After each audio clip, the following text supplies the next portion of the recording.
challenge. I think there's a lot for us to think about. The advice, of course, it's within 2 days. I think you saw a lot of good things while you were here. The advice also contains a lot of questions, actually. So I think you raised more questions than you gave answers. That gives us a lot of work. We can ask you if you have an idea about some answers. I have some questions myself for you later on, but maybe from the people here you have questions or issues that you want to discuss based on the presentation we saw, or maybe based on the conversations we had before during our meeting. How could we persuade people, clients, visitors to the outlet center, or also even visitors to the inner city of Roermond, to travel in another way than in a car? Do you have any experience? It's incentives, information, training, giving people the opportunity to try it. We give out taster tickets in England to use the bus or train, and if people, because people have got in a mindset, they might have a habit of using the car, they don't know the quality of the public transport, they don't know how the frequency, but when they experience it, if they have a good experience, they're likely to use it again. So if you give them a free coffee at the train station or something like that, that can help start changing their minds. Even it might not be every day, but a few times they might consider using the train instead or something else. So that can help with the behavior change. The question is why we didn't talk to them about the use of public transport before. So why are we now starting this conversation? Well, actually, of course we did. I've been talking to them with Mark Bouwens a lot about the use of public transport. Well, to be very honest, they never believed in public transport for their customers.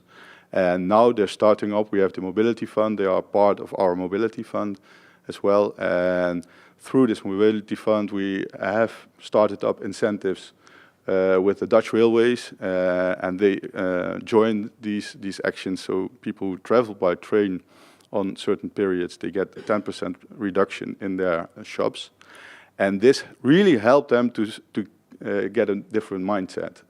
Just now they are discussing with Flixbus and with Deutsche Bahn also to attract the international buses. So their mindset changed, and I think that's a good thing. But it's something that's needed a lot of investment, I think, in the long run. But please, then you have to measure what happens, because then you can tell them, hey, these people are very satisfied or not, and then you have to change it completely. These people also spend money, and not only the Germans spend money, but also the Chinese. They don't come by car, of course. So then that was the second advice, that was besides the balance, the governance, that is what you just mentioned. The second was more get the information, because otherwise it's difficult then to sit on the table with those people. If you have data, you say, hey, look, these people are not only satisfied, but also spend a lot of money in your shops. Maybe we might stimulate this. It might help you to get that 5 million, 6 million, whatever figures will ever be, it doesn't matter. So also, it's easier when you can measure the effect of something to then discuss about it. And if they see the figures, they might be willing. And they don't collect this kind of information. And we don't. Yeah. So, and maybe to add to that, it's not only about influencing your visitors or your stakeholders in the inner city, but it's also about influencing your big business partner. So, and that kicks back to strengthening your own position as an inner city. Because if you are in the position to be a strong partner with maybe similar insights in data, dynamics, traffic patterns, then you're also in the position to start influencing your big business partner. Een ander voorbeeld, ik wil gewoon een discussie een beetje over een ander voorbeeld. Maastricht heeft ongeveer 100 touringbussen per dag. Die mogen de stad inrijden, de mensen uitladen en vervolgens worden die bussen op de geuzels geparkeerd. Waarom kunnen wij niet vanuit Düsseldorf zo'n touringcar systeem, gezamenlijk met het outlet center, kunnen we dat op die manier opzetten? En goed na te denken. Willen we die mensen door de stad heen hebben? Waar moet je dus die bushalte neer gaan zetten om die bussen zo te parkeren dat ze door de stad heen lopen naar het outletcenter en ook weer terugkomen naar het outletcenter. Dat zijn bepaalde systematieken die je mee zou kunnen gaan bedenken daar. Ja? Oké. De vraag is ook niet opgenomen. Nee, oké. Maar je denkt nog in oplossingen. De vragen die zij voorleggen, the questions that they are presenting are much more essential. What kind of city do you want to be? If you're talking about why can't we provide a place for 100 touring buses to be parked so our visitors can walk through the railway station, then you're thinking in uitvoeringsmaatregelen and you have to go back to the much bigger essential question, what kind of city do we want to be? How do we strengthen our core, our inner city? How do we make sure we become that very strong partner for designer outlet and hopefully later on for our inner city? There's one big difference between the outlet center and our inner city. And that's almost an uneven competition because the outlet center is led by one company. It's one leader who can make the decisions and act very quickly and very strong.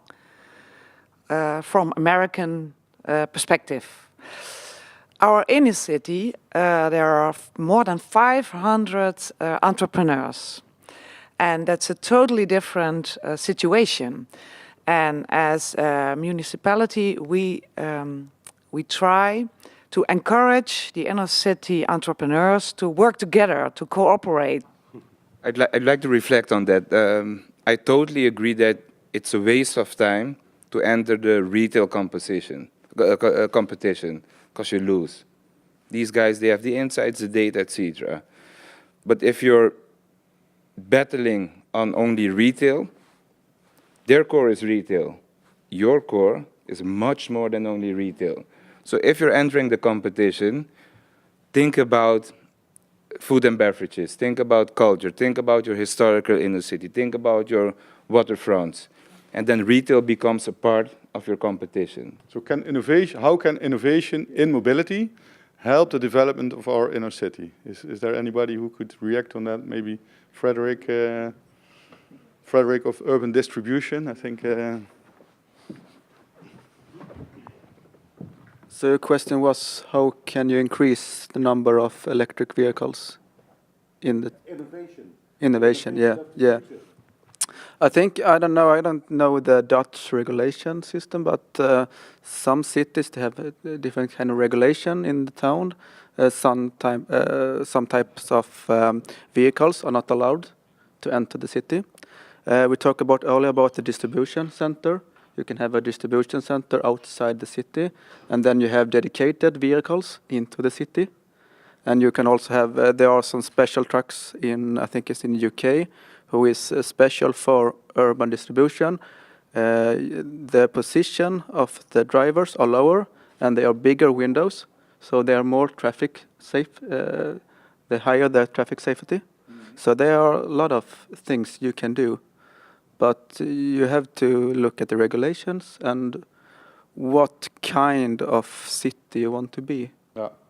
So what Gerrit is saying is we also here is behavioral change is very important. How Gerrit used to work for the public transport company, and he says we tried and tried and tried to get as much people on buses in public transport as possible, but especially people from Germany are very hard to get them to transfer on the way, and the transferium, is it a good English word? So to transfer from car to public transport, especially on the border, and then for them to get into the city or the outlet center. You've got to have the infrastructure in place. There's got to be a good alternative. It's got to be a high-frequency service. It's got to be the type of quality people expect. And you have got a station with high-frequency train services, so you just need to sell the benefits. You don't have to search for a parking space. You can travel stress-free. There's Wi-Fi. You can have tea or coffee on the train. You just need to sell the benefits of the alternatives, but you do need to have a good public transport offer in the first place. But the station improvements will help with that. When you travel from Dortmund now north with public transportation, yeah, you have to go by train to Venlo, and by Venlo you have to go by train to Roermond. You about 1.5 hours, yeah, and with the car you need 30 minutes. So. But that's now. Maybe we should start to think about, okay, if we keep the 10 million in mind, the 10 million visitors, maybe we should offer something better. That's the message that we get. And also a reflection on what he said about if we all travel electric in the future, do you need a power plant close to the parking garage to charge 4,500 parking cars at the same moment? Do you have enough grid? I think that we will have even bigger problem if we all drive electric, because I think you don't have enough capacity. A windmill over there. Sorry? Oh, windmill, okay, well, whatever you want. But you understand, so there's also the future. That's why I say you have to think differently, because if you think only in cars, you might have huge problems. I wonder what you think about parking in our inner city, because when we ask some entrepreneurs, they say you should make it possible to park just 1 hour, because then more visitors can come to pick up their parcels, and you only need that parking space 1 hour. And there's another group of entrepreneurs, they say, no, you should make it possible to park 3-4 hours. So I'll shortly answer from a retail perspective. I would say the big difference in shopping is either functional shopping, you just go out and pick up your groceries and then move along. We call that brunch shopping. Yeah. And there's fun shopping when you go to town, have a drink, you go to a theater, etc. So looking at functional shopping, convenience shopping, run shopping, I would say that the parking does play a role, but Juliana will get back to that later on. Looking at fun shopping, people don't care. If the ambience is good, the offering is good, and let's be honest, I left the railway station and it takes 12 minutes to get to the outlet center, 5 minutes to get to the market square. So why bother about parking in your inner city? And the other thing is, one of the entrepreneurs also mentioned that yesterday, it's called the stress level. If your stress is high, you're not open to buying or to browsing and experiencing. So I really believe in slow inner cities, which are car-free, space for pedestrians, space for cyclists. It gets people in the mood to interact, spend, talk about your inner city and be positive. So I would suggest, if you do parking, to a minimum and give maximum space to pedestrians, cyclists, etc. Well, as a parking expert, you said we want to be a city where we can nicely live, shop, recreate, go to school. Well, then as a parking expert, well, forget about parking, really. It's completely useless. Do all the things you want. Get the shops, the schools, all the things. You have to give a reason to people to go to your city. Well, that reason is not parking, in no any way. Then on the short term, there might be this discussion, okay, is this the hour, maximum hour, the idea is everywhere, the people stay a little bit longer, just park outside, live better underground, that we don't see the cars. Some people do want to park in front of their window, it doesn't really matter. But generally speaking, that has no influence on the performance of your city. That's the attractiveness is much more important. But as a parking expert, I will tell you, forget about parking. Focus on the other three things you mentioned. I just encourage MacArthur Glen to speak to their colleagues in England at the Cheshire Oaks outlet, because I've done work with them, and there they've developed measures to reduce car parking.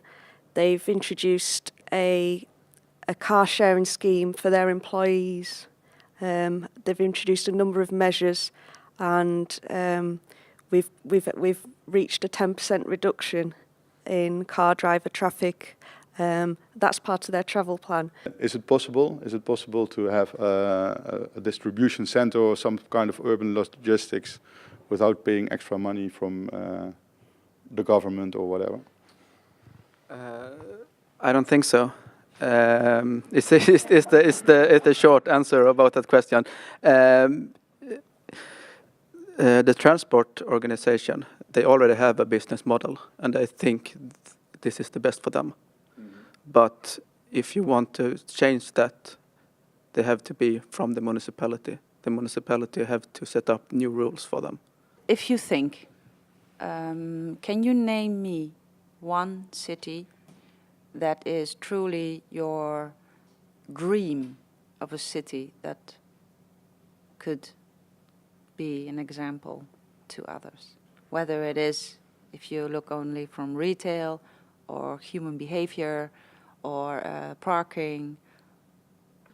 I think we have one in Växjö in Sweden. They have problem with the parking spaces, but they don't talk so much about the problem. They only talk about solution to increase the number of public transport instead, and increase the number of cycling in the city. And if you talk about, they also have distribution center for the municipality in Växjö. I think one of the best things you have, and you have to exploit that, is the history of Roermond. I think you're doing too few about how potential the inner city is when you're talking about cultural history and so on. I think when you want to lift the inner city in direction more visitors who are really happy to visit Roermond, then you have to pay attention to that aspect, history and cultural. So you need you needn't have a dream elsewhere. Your dream is here. One place I admire in the UK is Nottingham. Obviously, it's a large city, but it's the only place which has a workplace parking levy. So every parking space has to be paid for by the employer, and that goes into a fund for public transport. So through that that parking levy, they've funded a whole new tram line, and it's very well used, and they've got some of the highest patronage in the UK. So it's just an example of a mechanism to other ways of funding. They've not had to seek government funding. They've managed to fund something themselves through carrot and stick. So it's something to consider. You need hard measures and soft measures. You need measures to incentivize, but also to discourage. Could you please introduce yourself? Yes, my name is Raya Vik. I'm one of the members of the board of the City of Roermond, and I have a lot of responsibilities, but the most fun one is infrastructure and mobility of Roermond. Thank you. Today we saw a lot of international guests in Roermond. Could you explain something about why they were here and what they were doing here? Yeah, in Roermond we are at the moment a lead partner of an amazing project. It's called the Resolve project. What we are going to do is hopefully trying to resolve some issues we are having here in Roermond. We have a very great city, inhabitants, retail, historic city, but we also are known for one of the largest designer outlet shopping centers of Europe. So that means it has an incredible impact on the way people move in our city, through our city, in cars, vehicles, transportation. And one of the challenges we have, for example, is if you compare us to another city that has the same size like we have, then the most vehicles you have are on weekdays. But if you look at Roermond, then you see that the most movements our vehicles make and most visitors we have are mostly in the weekends. So that demands a really new look at the way we have to work with our infrastructure and how we should direct all the vehicles and all those great visitors that want to visit our city. So what you're saying is that retail has a very big influence on the mobility system of Roermond. Today was a peer review for the project of Resolve. The people who were here gave us an advice on mobility and on the issues we have in Roermond. Could you tell me something about the advices? What were the things that you kept in mind that you want to take back to the city council? Well, they were amazing because each one of them had his own or her own discipline from the way they look at the problem. And what they mostly did was be very critical and ask us a lot of amazing but also difficult questions. The first and most important question they asked was, what kind of city do you want to be? Roermond is known for most of the time for her designer outlet center that we have. But we also have an amazing historic inner city. So do we want to be a city with a designer outlet center, or are we a designer outlet center with the city Roermond? So that's a very crucial and essential question to ask yourself, from which if you have the answer, then you can build on and becoming that city that you want to be. So that's only one of the questions they asked us. And there were many, many more questions. So it was really, really inspiring. Okay, Yeah. thank you. And what advice do you think is an advice that you could really want to implement as soon as possible for the city? There's a couple, actually, to be honest. We have to make our historic inner city just as strong as the designer outlet center. That's one. We have to make a very good, solid connection between those two. We also want to implement all the bare minimum as far as it goes on sustainability issues. So yeah, we have had a lot of homework to do, but it's good. It's fun. Yeah. Okay, thank you very much. Hi, Giuliano, could you please introduce yourself? Hi, my name is Giuliano Mingardo. I work for the Erasmus University of Rotterdam, and together with the City of Roermond, I'm one of the partners of the Resolve project. We are here in Roermond today. Could you explain something about what you did here and what you saw today in Roermond? Sure. Well, yes, we are here. We have been 2 days with a team of 7 experts coming from different partners from the Resolve project. We have been around Roermond for 2 days. We talked to residents, shop owners, entrepreneurs, and politicians and civil servants. And on the basis of these talks, we draft our own advice for the city of Roermond in terms of mobility and retail. And could you tell me something more about Resolve, what the project is about? Yeah, well, Resolve is probably one of the first projects, a European project that actually combine the issue of retail, the retail sector of a city with the issue of mobility. Retail is a very important sector for many cities in Europe, and in the last years have been under severe pressure. Mobility is also very important. Most of the European projects focus on commuting and school trips. This is the first project that we look at mobility, but from a point, the mobility generated by retail, the retail industry. And for the retail industry, we mean everything is happening in the cities, or besides retail, also leisure.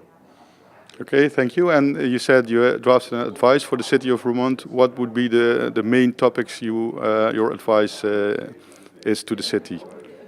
Yes, well, based on almost 2 days of looking around and discussing with different stakeholders, we noticed, well, we think that the city of Roermond should consider a little bit focus more on the governance about mobility, and especially in Roermond, you have a very important, the presence of the design outlet center is very important, and also in terms of mobility is very important. Well, you should consider the cooperation with the design outlet center in order to make the best mobility option. Another issue you have to consider is gather information. That's very important. We have seen that you do need to collect key indicators to help you to draft the right mobility policy.